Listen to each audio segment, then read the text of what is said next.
Sidang dilanjutkan. Ini bukan sekadar perampokan. Saya tidak tahu apa-apa. Keputusan ada di tangan Anda. Pada bulan Maret 2015 di sebuah kompleks apartemen di Bintaro, Tangerang Selatan.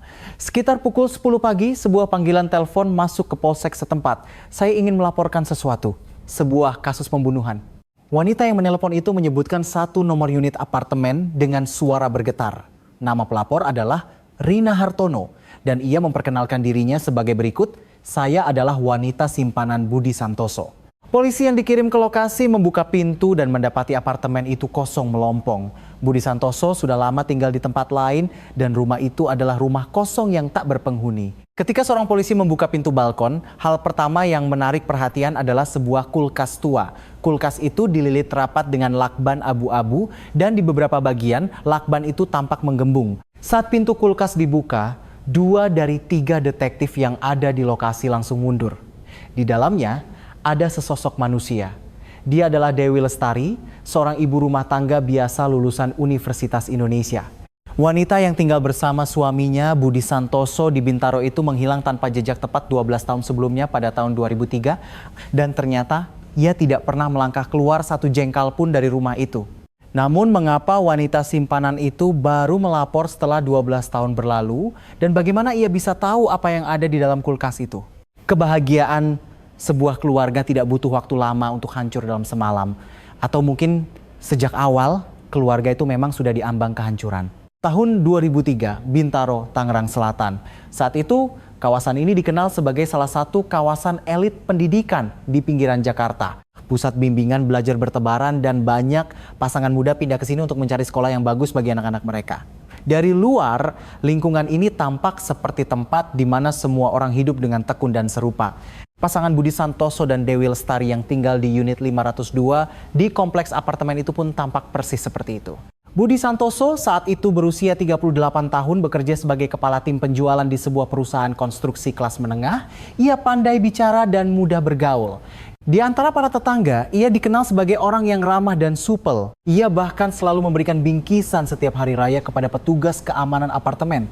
Istrinya, Dewi Lestari berusia 35 tahun adalah seorang wanita cerdas lulusan Sastra Indonesia Universitas Indonesia. Namun, setelah menikah, ia berhenti bekerja dan menjadi ibu rumah tangga purnawaktu. Dengan kepribadian yang pendiam dan tenang, ia tidak banyak bergaul dengan tetangga, tetapi selalu menyapa dengan sopan saat berpapasan. Ibu Tuti, yang tinggal di lantai yang sama, kemudian berkata, "Dewi sepertinya selalu sendirian."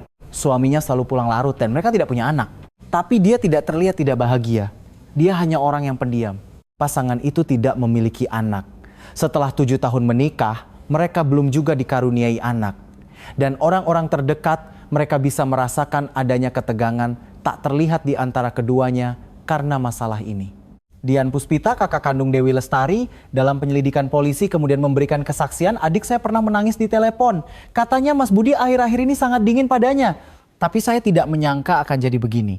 Dari luar, keluarga mereka terlihat baik-baik saja. Pada awal November 2003, Dewi lebih sering menelepon kakaknya. Isinya hampir selalu sama. Suaminya semakin sering tidak pulang, teleponnya sulit dihubungi, dan jam pulangnya semakin larut. Dian mencoba menenangkan adiknya dengan berkata mungkin pekerjaan suaminya sedang sibuk dan Dewi pun mencoba menerimanya. Namun, pada Jumat malam, 14 November 2003, Dewi mengirimkan pesan singkat terakhir kepada kakaknya. "Mbak, hari ini aku menemukan sesuatu yang aneh. Nanti aku ceritakan." Itulah pesan terakhirnya. Sejak itu, ponsel Dewi mati dan tidak ada pesan lagi darinya. Keesokan paginya, suaminya Budi Santoso menelpon Dian Puspita dan dengan santai berkata, "Dewi tadi malam berkemas dan pergi dari rumah." Saya juga tidak tahu kenapa. Awalnya Dian percaya, namun setelah Itsia, 2 hari berlalu tanpa ada kabar dari adiknya, ia akhirnya melaporkan kehilangan adiknya ke polisi. Itu terjadi pada 16 November 2003. Polisi pertama kali bertemu dengan Budi Santoso sehari setelah laporan dibuat. Budi sangat tenang, terlalu tenang. Para detektif kemudian sepakat mengatakan hal itu. Istrinya hilang, tapi dia tidak meneteskan air mata setetes pun. Namun, bukan hanya itu yang aneh. Ketika para detektif hendak memeriksa seisi rumah, Budi dengan wajar mempersilahkan mereka ke ruang tamu. Area balkon tertutup rapat dan Budi tidak berusaha membukanya. Ketika salah satu detektif bertanya apakah ia boleh melihat balkon, Budi terdiam sejenak lalu berkata, Di sana cuma gudang kok, tidak ada apa-apa. Hari itu, para detektif tidak berhasil memeriksa balkon. Saat itu, situasinya tidak memungkinkan untuk membuka paksa tanpa surat perintah penggeledahan. Dan keputusan itu menciptakan penantian panjang selama 12 tahun. Apa sebenarnya yang ada di balkon itu? Dan apa sesuatu yang aneh yang ditemukan oleh Dewi? Setelah laporan kehilangan diterima, penyelidikan awal polisi sebenarnya tidak terlalu agresif. Pada tahun 2003, kasus orang dewasa yang meninggalkan rumah atas kemauan sendiri seringkali dianggap ambigu sebagai kasus kehilangan. Anggapan bahwa paling-paling pergi karena bertengkar dengan pasangan dan nanti juga kembali setelah beberapa hari masih sangat kuat. Lingkungan investigasi saat itu sangat berbeda dengan sekarang. Inspektur Bambang, detektif yang menangani kasus ini, pertama-tama memeriksa riwayat penggunaan kartu kredit dan catatan telepon Dewi Lestari. Disinilah keanehan pertama ditemukan. Ponsel Dewi mati total sejak pukul 23.20 pada malam 14 November. Riwayat penggunaan kartunya juga tidak ada satupun transaksi sejak hari itu. Jejaknya terputus dengan sangat rapi untuk ukuran orang yang pergi dari rumah atas kemauan sendiri. Inspektur Bambang memanggil Budi Santoso kembali. Ponsel istri Anda mati sejak malam itu. Omong-omong saat pergi, barang apa saja yang ia bawa? Jawaban Budi singkat, beberapa potong baju dan satu tas. Tidak banyak. Ia lalu menambahkan, sebenarnya hubungan kami akhir-akhir ini tidak baik. Kami sudah lama bertengkar karena masalah anak dan Dewi pernah lebih dulu bicara soal cerai. Pasti dia pergi atas kemauannya sendiri. Beberapa hari lagi pasti ada kabar. Detektif itu mengangguk tetapi hatinya merasa tidak enak, maka ia memulai penyelidikan ke lingkungan sekitar. Namun disinilah muncul sosok yang tak terduga. Agus Wijoyo yang tinggal di blok 3 unit 402 di apartemen yang sama saat itu berusia 42 tahun. Pria ini tampak mencurigakan. Selama penyelidikan, seorang petugas keamanan memberikan informasi. Pak Agus yang di blok 3 itu sepertinya dia agak terobsesi dengan Bu Dewi. Kalau bertemu di lift, dia selalu berusaha bicara lebih lama dan suatu kali Bu Dewi kelihatannya sangat tidak nyaman. Detektif segera memanggil Agus Wijoyo untuk diinterogasi. Awalnya, Agus tampak sangat gugup. Ia menggosok-gosok tangannya dan terus menghindari kontak mata. Di mata detektif, ia jelas-jelas terlihat seperti tersangka. Namun apa yang dikatakan Agus sama sekali di luar dugaan detektif. Malam itu saya ada di Jakarta, ada acara syukuran setelah pernikahan teman, jadi saya menginap di Kemang. Coba saja cek ke teman-teman saya. Hasil pengecekan alibinya sempurna. Terkonfirmasi bahwa dari malam 14 November hingga pagi 15 November, Agus Wijoyo berada di sebuah tempat karaoke dan penginapan di Kemang bersama 5 orang temannya. Ia juga terekam di CCTV. Agus Wijoyo pun bebas dari tuduhan. Namun penyelidikan kembali ke titik awal. Inspektur Bambang kembali mengalihkan perhatiannya pada Budi Santoso. Tetapi Budi Santoso juga punya alibi. Malam itu ia makan malam bersama 3 rekan kerjanya di sebuah bar di kawasan Senopati dan baru pulang setelah tengah malam. Kesaksian ini seragam dari semua rekannya. Struk pembayaran pun ada dan pemilik bar juga mengingatnya. Detektif itu pusing. Kalau begitu kemana Dewi Lestari pergi? Dan dengan siapa ia bersama sebelum ponselnya mati pada pukul 23.20 malam itu? Ketika penyelidikan menemui jalan buntu, Inspektur Bambang memutuskan untuk kembali ke awal. Pesan singkat terakhir yang dikirim Dewi kepada kakaknya. Mbak, hari ini aku menemukan sesuatu yang aneh. Nanti aku ceritakan. Sesuatu yang aneh. Apa sebenarnya yang ia temukan? Detektif itu kembali memanggil Dian Puspita, kakak Dewi, dan bertanya dengan teliti. Apakah adiknya pernah menunjukkan gelagat mencurigakan sebelumnya? Dian berpikir sejenak, lalu teringat sesuatu. Oh iya, sekitar sebulan sebelumnya, adik saya pernah bilang begitu. Dia menemukan struk di saku jas Mas Budi dari restoran yang tidak ia kenal. Mereka belum pernah ke sana, tapi tagihannya untuk 2 orang. Detektif segera memeriksa riwayat kartu kredit Budi Santoso dalam rentang waktu yang lebih luas. Ternyata, sebuah pola mulai terlihat sejak sekitar 2 bulan sebelum hilangnya Dewi. Setiap Selasa dan Kamis malam ada transaksi berulang di restoran dan kafe di daerah Depok yang berjarak sekitar 20 menit berkendara dari Bintaro. Jumlahnya selalu untuk 2 orang. Untuk disebut pertemuan kerja dengan rekan kantor, tempatnya terlalu sepi dan waktunya pun janggal. Ketika detektif menyodorkan riwayat ini kepada Budi Santoso, Budi sempat tertegun. Kemudian ia kembali tenang dan berkata, itu klien. Saya sering bertemu dengannya untuk urusan pekerjaan dan dia lebih suka bicara di tempat yang tenang daripada di kantor. Ketika diminta menyebutkan nama kliennya, Budi Santoso menyebutkannya tanpa ragu. Namanya Rina Hartono. Dia dari perusahaan mitra di Depok. Detektif mencatat nama itu di buku catatannya dan ia pun pergi mencari Rina Hartono. Rina Hartono saat itu berusia 29 tahun, seorang karyawan di sebuah perusahaan desain interior kecil di Depok. Ketika detektif menemuinya, Rina tampak terkejut dengan mata terbelalak. Namun, ia segera menenangkan diri dan berbicara dengan jelas. Pak Budi Santoso, ya benar, dia klien saya. Kami sesekali bertemu untuk urusan pekerjaan. Ketika detektif bertanya apakah ia bertemu pada malam 14 November, Rina menggelengkan kepala. Hari itu kami tidak bertemu, saya di rumah. Saat ditanya apakah ia sendirian, Rina ragu sejenak sebelum menjawab, ya saya sendirian. Itu berarti tidak ada yang bisa membuktikan alibinya. Mata detektif menajam. Namun, anehnya setelah itu Rina menjawab semua pertanyaan detektif dengan sangat akurat, seolah-olah ia sudah mempersiapkannya. Detektif merasa kuat bahwa Rina bukan sekadar rekan kerja biasa, tapi ia tidak bisa memastikannya. Tidak ada bukti. Dan tepat pada saat itu, sebuah laporan yang benar-benar mengguncang penyelidikan masuk. Seorang saksi mata muncul mengatakan ia melihat seorang pria asing di dekat gerbang belakang kompleks apartemen pada malam hilangnya Dewi. Siapakah pria itu?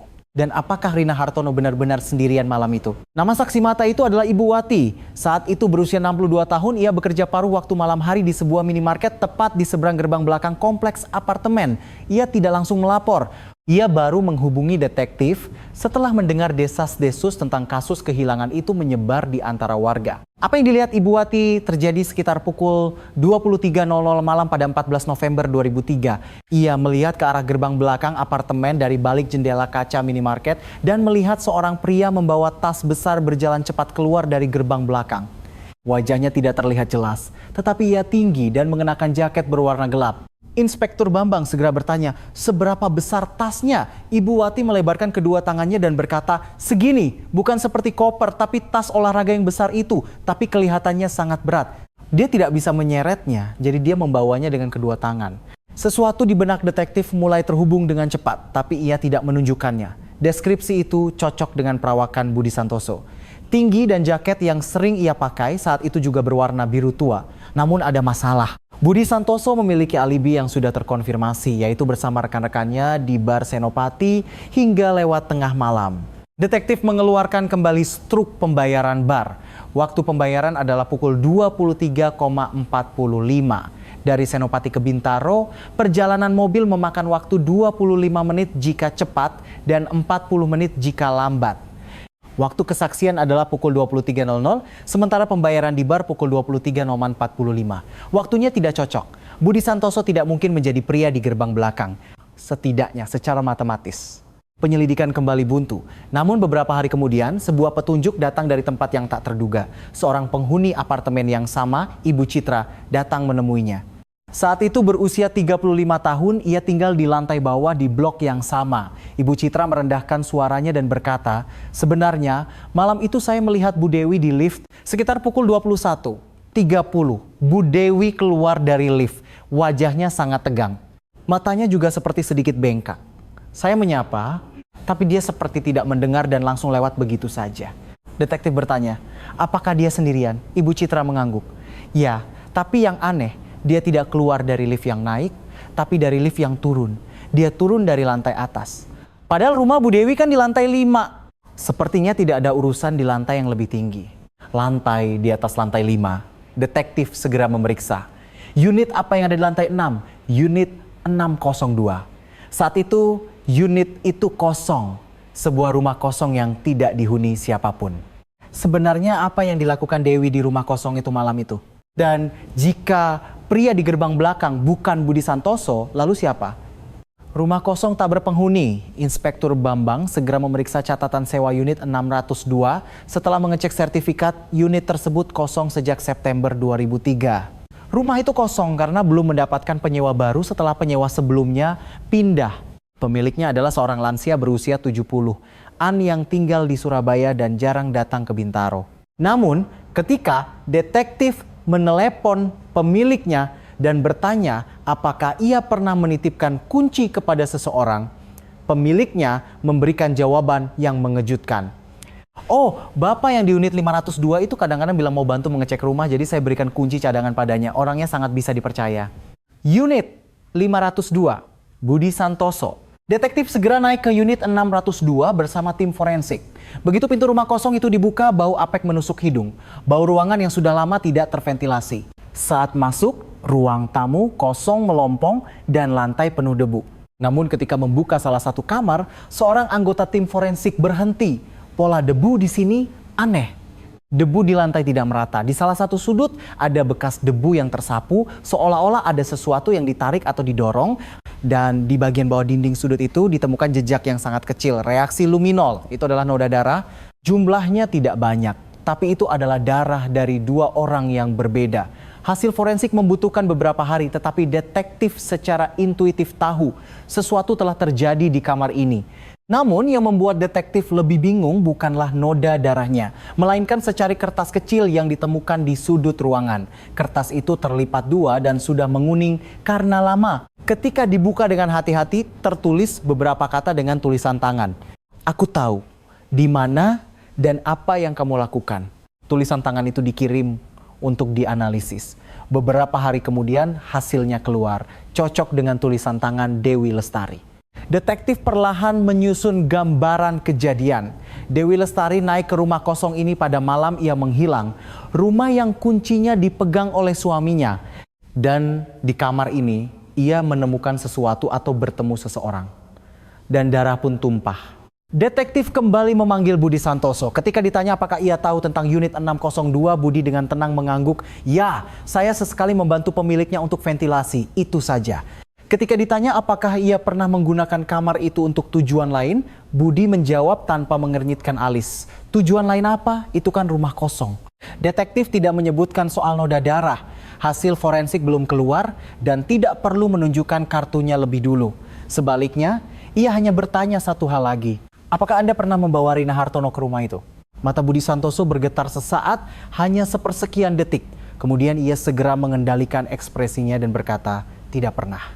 Detektif tidak melewatkan getaran sesaat itu. Namun, tatapan mata yang goyah saja tidak bisa berbuat apa-apa. Butuh bukti. Dan keesokan harinya sebuah telepon datang dari orang yang sama sekali tidak terduga, Rina Hartono. Ada yang ingin saya bicarakan. Bisakah saya datang langsung? Detektif menguatkan genggamannya pada gagang telepon. Apa sebenarnya yang akan dikatakan Rina Hartono? Rina Hartono membuka pintu kantor polisi keesokan harinya pukul 10 pagi. Penampilannya sangat berbeda dari saat detektif menemuinya beberapa hari lalu. Lingkaran hitam di bawah matanya terlihat jelas dan tangannya terus bergetar. Wajah seseorang yang hampir tidak tidur. Inspektur Bambang diam-diam menyodorkan secangkir kopi dan menunggu. Rina menatap kopi itu lama sekali sebelum membuka mulut. Sebenarnya, hubungan saya dengan Pak Budi bukan sekadar hubungan kerja. Kami sudah lama berpacaran, hampir 2 tahun. Detektif mengangguk seolah sudah tahu dan memberinya tatapan untuk terus berbicara. Cerita Rina adalah sebagai berikut. Budi Santoso yang pertama kali ia temui dalam pertemuan kerja pada musim gugur 2001 yang lebih dulu menghubunginya. Awalnya hanya sebatas makan bersama, tetapi hubungan mereka menjadi lebih dalam dan Rina meskipun tahu Budi sudah menikah tidak bisa memutuskan hubungan itu. Kemudian pada musim panas 2003, Budi mengatakan akan menceraikan Dewi Lestari. Ia bilang akan segera menyelesaikannya dan meminta Rina untuk menunggu. Rina percaya pada kata-kata itu. Namun ketika detektif mengajukan pertanyaan berikutnya, ekspresi Rina menegang. Apakah Anda pernah pergi ke rumah kosong di lantai 6 pada malam 14 November? Rina menundukkan kepalanya dan dengan suara yang sangat pelan ia berkata pernah. Detektif menahan napas. Menurut Rina, malam itu Budi Santoso menghubunginya dengan tergesa-gesa, memintanya untuk bertemu sebentar karena ada yang ingin dibicarakan. Rina pergi ke rumah kosong di lantai 6 apartemen Bintaro. Itu adalah rumah yang kuncinya dipegang Budi dan tempat di mana mereka kadang-kadang bertemu secara diam-diam. Potongan-potongan puzzle di benak detektif mulai tersusun. Namun kata-kata Rina berikutnya menghentikan detektif. Tapi malam itu saya datang jam 9 dan keluar sekitar jam 9.30. Mas Budi menelpon bilang sepertinya tidak bisa datang hari itu. Jadi saya hanya menunggu sendirian lalu pulang. Pukul 21.30. Waktu yang sama persis dengan saat Ibu Citra melihat Dewi Lestari di lift. Detektif segera bertanya apakah Anda berpapasan dengan Dewi Lestari saat keluar? Rina mengangkat kepalanya. Matanya berkaca-kaca. Iya, kami berpapasan. Tepat di depan lift. Bu Dewi sedang naik ke lantai 6 dan kami bertemu. Wajahnya langsung tegang saat melihat saya. Saya juga tegang. Kami tidak bisa berkata apa-apa dan hanya saling melewati. Malam itu Dewi Lestari melihat sendiri wanita simpanan suaminya dengan mata kepalanya sendiri. Seorang wanita asing yang keluar dari rumah kosong. Dan ia pasti bisa menebak siapa wanita itu. Detektif bertanya untuk terakhir kalinya, setelah itu apakah Anda menghubungi Budi Santoso? Rina mengangguk. Saya meneleponnya. Saya bilang, istrimu melihatku. Lalu Mas Budi diam sejenak dan berkata, oke, biar aku yang urus. Urus. Detektif mencatat kata itu di buku catatannya. Setelah malam itu Dewi Lestari menghilang dan Budi Santoso berkata akan mengurusnya. Namun, saat detektif hendak segera menangkap Budi Santoso, sebuah rintangan tak terduga muncul. Pengacara Budi Santoso lebih dulu muncul di kantor polisi. Dan ia adalah pengacara yang sangat terkenal. Bagaimana bisa Budi Santoso begitu cepat menunjuk seorang pengacara? Dan apa arti sebenarnya dari kata urus? Nama pengacara itu adalah Elang Perkasa. Seorang pengacara spesialis pidana dengan kantor di kawasan Sudirman, Jakarta dan cukup terkenal di kalangan praktisi hukum. Beredar rumor bahwa ia telah memenangkan puluhan kasus dengan membuat kliennya tidak bersalah. Begitu masuk ke kantor polisi, pengacara Elang Perkasa langsung menyerahkan setumpuk dokumen. Penyelidikan terhadap klien saya, Budi Santoso, selanjutnya harap dilakukan melalui saya. Inspektur Bambang menghela napas dalam hati. Pengalamannya yang panjang memberitahunya bahwa begitu pengacara terlibat, kecepatan penyelidikan akan benar-benar berubah. Menekan secara langsung menjadi jauh lebih sulit. Pengacara Elang Perkasa langsung membacakan pernyataan di tempat Budi Santoso tidak memiliki hubungan apapun dengan hilangnya istrinya. Alibinya pada hari itu juga sudah terkonfirmasi dengan jelas dan klien saya menderita tekanan mental yang serius karena kecurigaan sepihak dari polisi. Ia juga membantah kesaksian Rina Hartono. Kami mengakui bahwa Rina Hartono dan Budi Santoso memiliki hubungan pribadi. Namun perkataan mengurusnya berarti akan menyelesaikan hubungannya dengan sang istri. Itu berarti akan memproses perceraian, tidak lebih dan tidak kurang. Detektif mengangguk sambil menjaga ekspresinya, tapi ia tidak menyerah. Hasil analisis noda darah keluar keesokan harinya.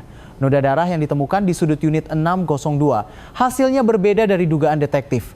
Golongan darah Dewi Lestari adalah A, tetapi hasil analisis menunjukkan golongan darah O, itu bukan darah Dewi. Kepala detektif menjadi pusing. Kalau begitu, darah siapa itu? Mungkinkah darah Rina Hartono? Detektif segera menghubungi Rina dan memastikan golongan darahnya. Golongan darah Rina adalah B, bukan juga. Penyelidikan kembali menemui jalan buntu. Pemilik darah tidak diketahui dan keberadaan Dewi Lestari masih menjadi misteri. Budi Santoso bersembunyi di balik pengacaranya dan tidak lagi berkata apa-apa. Namun kemudian seorang personel baru bergabung dengan tim investigasi. Komisaris Surya, seorang detektif dari Polda Metro Jaya. Seorang veteran berusia awal 40, An yang telah lama mengkhususkan diri dalam kasus orang hilang. Komisaris Surya membaca kembali berkas dari awal dan menunjuk satu hal. Sudahkah Anda memeriksa kembali alibi rekan kerja Budi Santoso, orang-orang yang ada di acara makan malam itu?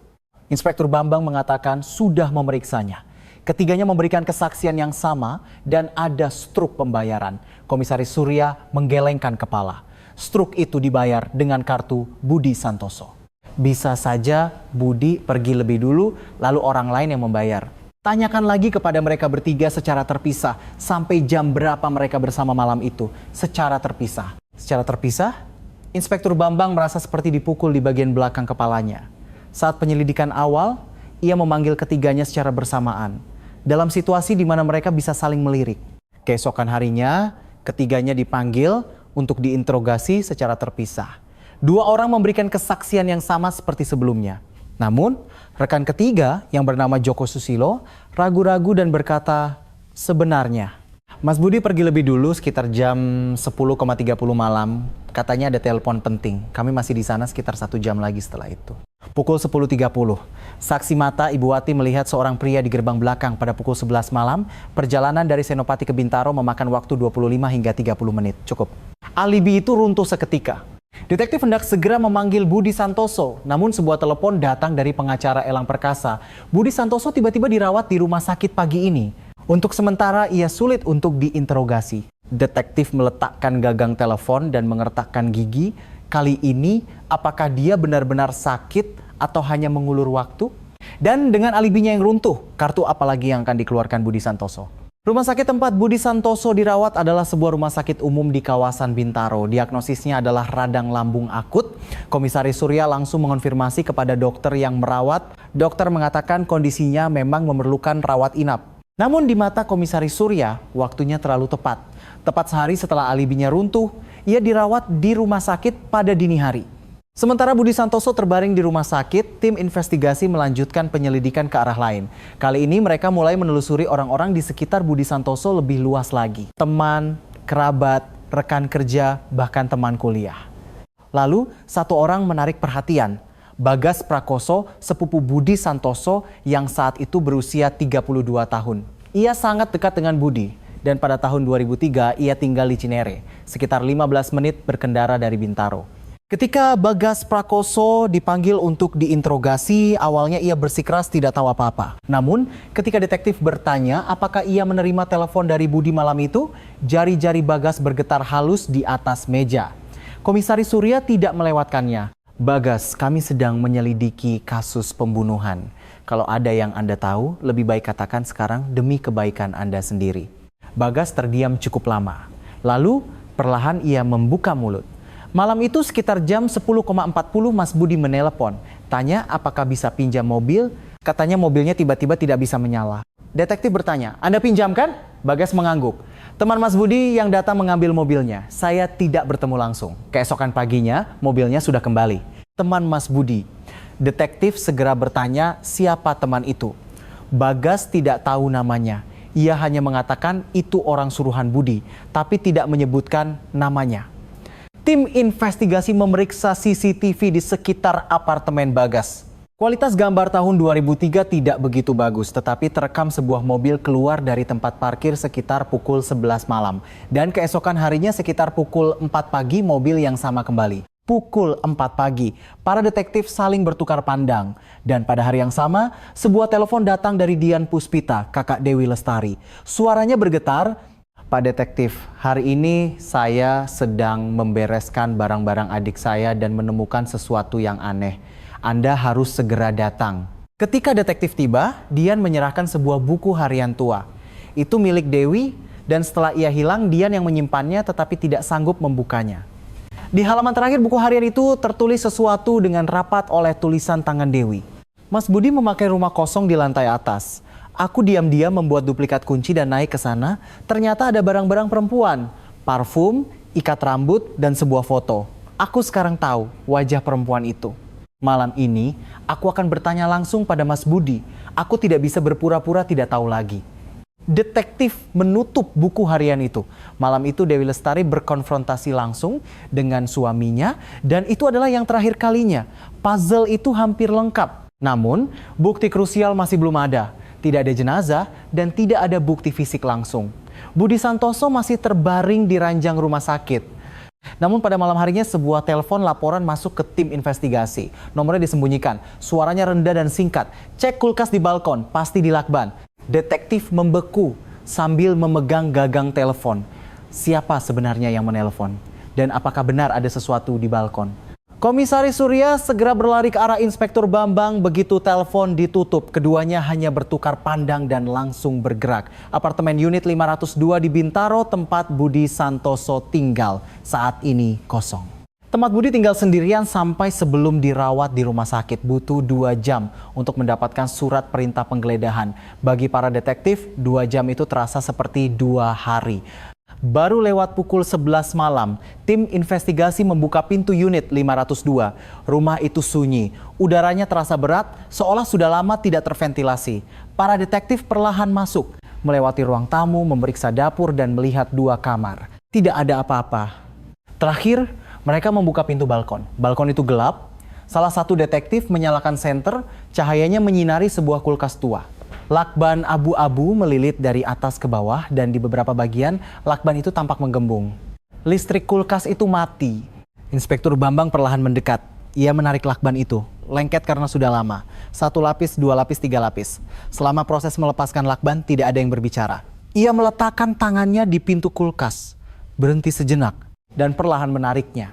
2 dari 3 detektif yang ada di lokasi langsung mundur. Dewi Lestari tidak pernah melangkah keluar 1 jengkal pun dari rumah itu. Tim forensik menyerbu masuk. Lokasi kejadian segera diamankan. Tim dari Mabes Polri datang dan garis polisi dipasang di koridor apartemen. Lampu tidak padam hingga fajar. Hasil otopsi keluar 3 hari kemudian. Penyebab kematian adalah cedera kepala akibat benda tumpul. Sederhananya, kepalanya dipukul dengan sangat keras. Dan di antara barang-barang yang ditemukan bersama jenazah di dalam kulkas ada sebuah jam tangan tua. Di bagian belakangnya terukir nama Dewi Lestari. Jam tangan itu adalah hadiah dari kakaknya sebelum menikah. Tim investigasi segera menuju rumah sakit tempat Budi Santoso dirawat. Saat pintu kamar dibuka, Budi Santoso sedang berbaring di tempat tidur. Melihat para detektif, ia perlahan bangkit. Ekspresinya masih luar biasa tenang. Komisaris Surya berkata, "Budi Santoso, Anda bisa bangun kan? Anda harus ikut kami." Budi Santoso tidak berkata apa-apa. Pengacara Elang Perkasa yang ada di sampingnya mencoba menghalangi, tetapi surat perintah penangkapan sudah ada. Budi Santoso menatap pengacaranya sejenak, lalu diam-diam bangkit dari tempat tidur. Bahkan saat diborgol pun, ekspresi Budi Santoso tidak berubah sedikit pun. Di ruang interogasi, detektif mengeluarkan semua bukti satu persatu. Alibi yang runtuh, mobil yang dipinjam, buku harian, noda darah, dan kulkas. Budi Santoso, meskipun didampingi pengacaranya, tidak berbicara untuk waktu yang lama. Kemudian dengan sangat perlahan ia membuka mulut. "Pak pengacara, bisa tinggalkan kami sebentar?" Pengacaranya mencoba menolak dengan kaget, tetapi Budi Santoso mengangkat tangannya untuk menghentikannya. "Pak detektif, saya hanya ingin bertanya satu hal. Yang melapor Rina kan?" Detektif tidak menjawab. Namun ekspresi Budi Santoso seolah sudah tahu. Dan dengan suara pelan, ia berkata, "Sudah kuduga." Itu pada dasarnya adalah sebuah pengakuan. Namun detektif harus mendapatkan pengakuan langsung. Apa sebenarnya yang dilakukan Budi Santoso malam itu? Dan mengapa selama 12 tahun tidak ada yang tahu? Bagaimana Budi Santoso bisa bertahan selama 12 tahun? Dan mengapa Rina Hartono baru melapor sekarang? Ruang interogasi hening. Budi Santoso menatap tangannya di atas meja untuk waktu yang lama. Lalu perlahan ia mengangkat kepala. Matanya bertemu dengan mata detektif dan ia membuka mulut. Malam itu Dewi bilang dia tahu semuanya. Dia bilang melihat barang-barang Rina di rumah kosong lantai atas, dia minta cerai. Dia menuntut setengah harta dan uang ganti rugi. Detektif hanya mendengarkan tanpa berkata apa-apa. Saya hanya mencoba membujuknya, tapi Dewi bilang akan menghubungi Rina langsung, akan memberitahu kantor juga. Saat itu pikiran saya menjadi kosong. Budi Santoso mengaku malam itu bertengkar hebat dengan Dewi dan secara spontan mengambil pajangan kaca berat yang ada di ruang tamu, awalnya hanya untuk mengancam.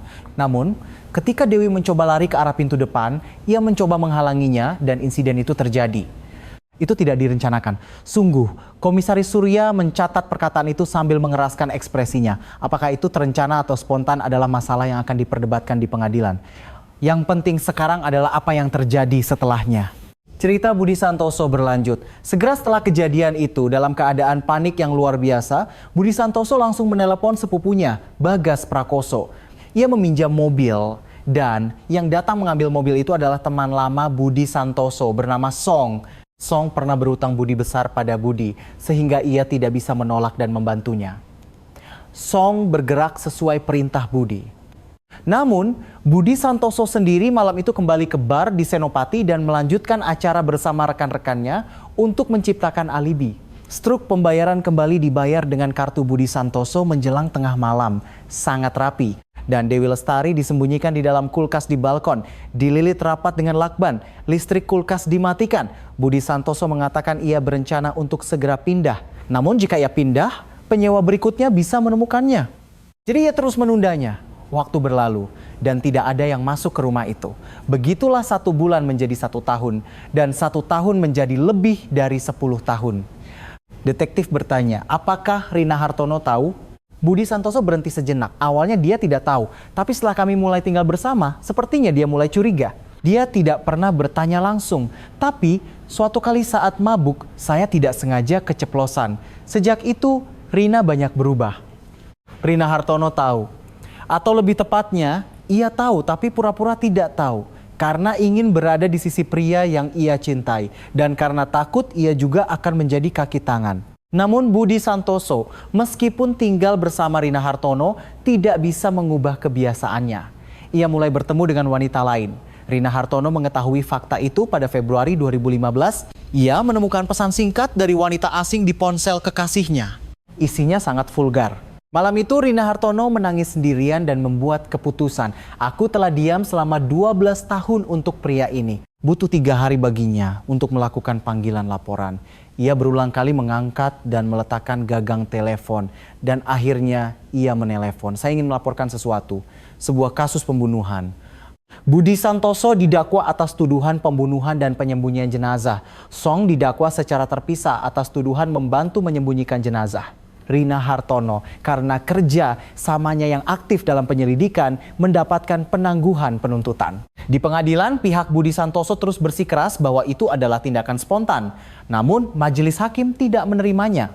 Tindakan memanipulasi alibi dan menyembunyikan jenazah dinilai mendukung adanya perencanaan yang rapi. Budi Santoso divonis 25 tahun penjara. Pada hari pembacaan vonis, Dian Puspita yang duduk di kursi pengunjung tidak berkata apa-apa selama pembacaan putusan. Saat meninggalkan ruang sidang, ketika wartawan menanyakan perasaannya, Dian berkata singkat, "Adikku, sekarang istirahatlah dengan tenang." Dewi Lestari akhirnya keluar ke dunia setelah 12 tahun. Keluar dari balkon yang dingin dan gelap dan mendapatkan kembali namanya. Dewi Lestari adalah wanita cerdas lulusan Universitas Indonesia. Ia rajin, pendiam, dan pernah sangat mencintai seseorang. Orang seperti itu harus kehilangan nyawanya di tangan orang yang seharusnya paling melindunginya. Dan itu terjadi tanpa ia bisa melangkah keluar dari rumahnya sendiri. Terkadang, pikiran seperti ini muncul seandainya malam itu para detektif membuka balkon. Seandainya salah satu rekan kerja berbicara lebih awal. Seandainya Rina Hartono membuat keputusan lebih cepat. Akankah waktu 12 tahun itu bisa berubah? Apakah di sekitar kita juga ada kebenaran yang tersembunyi di dalam keheningan seseorang?